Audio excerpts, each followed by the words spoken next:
हिमालय किरीटिनीं ब्रह्मराज ऋषी रत्नाढ्यां वंदे भारत मातरम। अर्थात ज्याचे पाय समुद्राकडून धुतले जातात, जो हिमालयाने सुशोभित आहे, जो ब्रह्म ऋषी राज ऋषींनी भरलेला आहे, अशा माझ्या भारत देशात शतशः नमन, शतशः नमन, शतशः नमन। नमस्कार।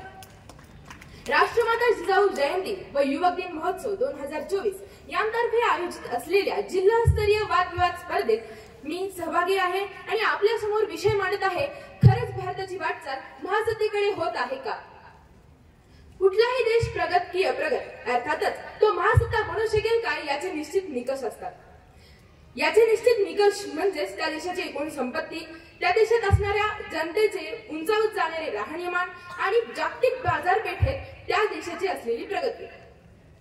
ही जन्मभूमी ज्या रामकृष्णांची, त्या धर्मसत्याचे दूत आम्ही, अन्यायाची लढला ज्या राजांनी, त्या शंभू शिवाचे सूत आम्ही।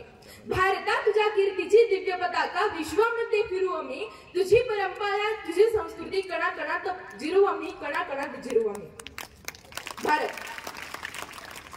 भारत एकीकडे श्रीमंत निसर्ग, भरभराटीला आलेले उद्योग आणि व्यवसाय, कुशल आणि तंत्रज्ञ हातांची विपुल उपलब्धता, तर दुसरीकडे कमालीची विपन्नावस्था, निरक्षरता आणि जगाच्या तुलनेत अगदीच अशिक्षित असा माझा भारत देश। 15 ऑगस्ट 1947 नंतर भारताने अगदी सुरळीत वाटचाल केली होती, पण काही काळानंतरच हा सुव्यवस्थितपणा ढळला, भारताची प्रगती खुंटली।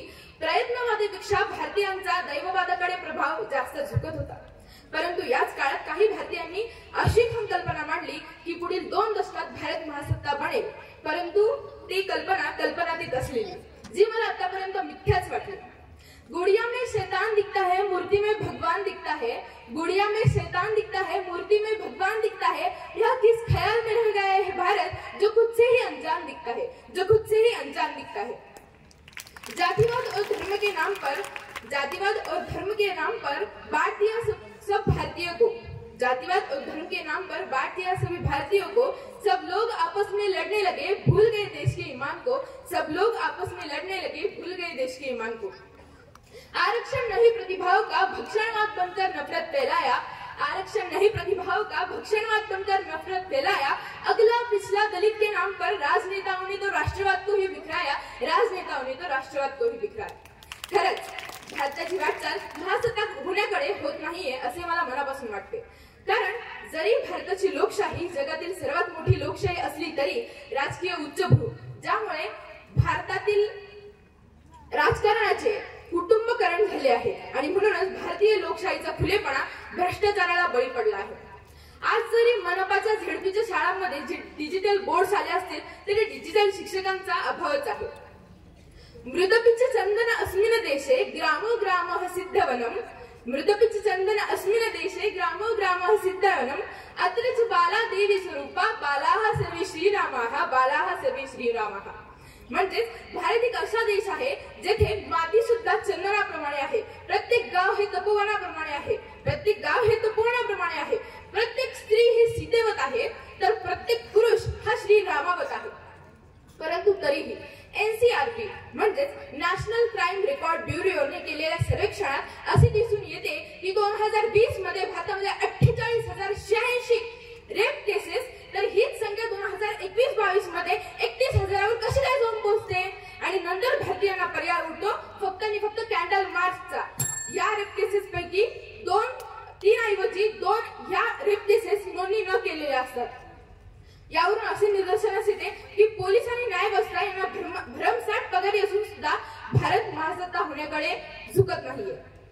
भारत महासत्ता न होण्याचं दुसरं कारण म्हणजे श्रीमंत आणि गरीब यांच्यातली वाढती दरी। उदाहरण म्हणून मुकेश अंबानी, ज्यांनी 5 सदस्यीय कुटुंबांसाठी 27 मजली घर बांधले आणि त्याच मुंबई मधल्या नाल्यावर राहणाऱ्या देशाचे भविष्य असणाऱ्या मुलांसाठी 27 स्क्वेअर फूट सुद्धा जागा नशिबी नाहीये। दुसरं कारण म्हणजे जगाच्या पुण्यवंत नीतिवंत अशा जाणत्या राजाची म्हणजे छत्रपती शिवाजी महाराजांची जयंती असते तेव्हा गल्ली ते दिल्ली कापडी झेंड्यांची आरास लावलेली असते, गल्ली ते दिल्ली कापडी झेंड्यांची आरास लावलेली असते। परंतु त्याच दिल्लीतल्या गल्लीत त्या युगपुरुषाच्या प्रजेवर अंग झाकण्यासाठी सुद्धा कापड नसते, अंग झाकण्यापुरते सुद्धा कापड नसते। तर आज गुगलचे सीईओ जरी जरी भारतीय असले, तर आज गुगलचे सीईओ जरी भारतीय असले, युनायटेड किंगडमचे प्राईम मिनिस्टर सुद्धा भारतीय असले, तरीही भारताची वाटचाल महासत्तेकडे होत नाहीये. आणि याचाच एक आशेचा किरण म्हणून आपण भारताची वाटचाल महासत्तेकडे करूया. तेव्हाच आपण हे म्हणू शकू की जहाँ डाल डाल पर सोने की चिड़िया करेगी बसेरा, वो भारत देश होगा मेरा, वो भारत देश होगा मेरा. धन्यवाद. स्पर्धा क्रमांक 5.